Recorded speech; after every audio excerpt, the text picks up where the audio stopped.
that particular story, which is rather unfortunate, where you have such heinous acts committed, yet the perpetrators of those acts are scot-free, basically walking around free.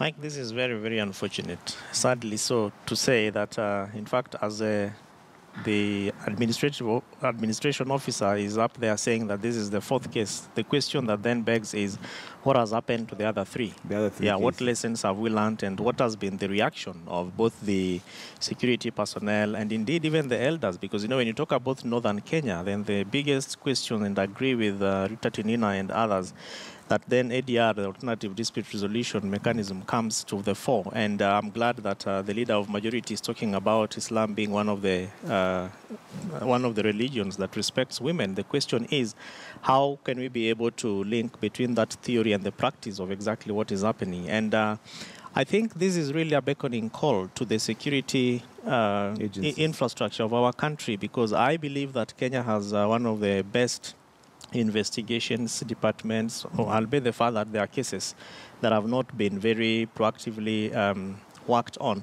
But I think when it comes to rape, and then we talk about Sexual Offences Act of this country, which is very, very stiff, and therefore I don't really, I don't know why we therefore need to take long to be able to arrest people who have been able, and especially if these victims are able even to identify them. And there are people who are known in northern Kenya, for people who have been there like myself. It's a very closed society that if you say Michael is tall, a little bit huge, and he is brown, he looks like this, people will just easily pick you up.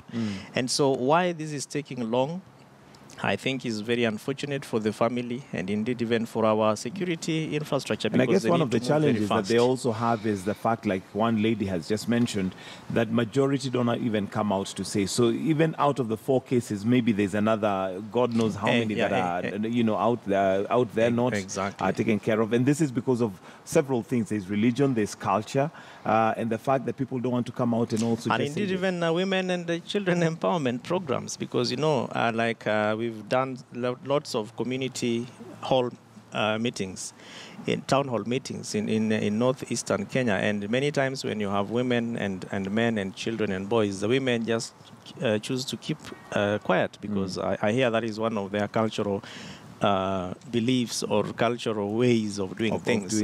And that therefore could be one other reason why these victims just choose to keep silent. And of course even the consequences, if you look at their marital structure, where girls sometimes get married or married off very early.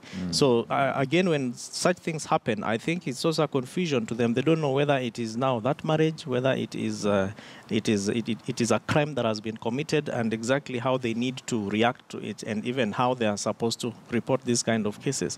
So I think this is a beckoning call to our various agencies in charge of security and in charge of social welfare of various community sectors, and especially children. These are the future of our country, and we cannot really sit back and watch these kind of things happening. So I appeal to the security infrastructure to move very fast, and that what needs to be done, therefore,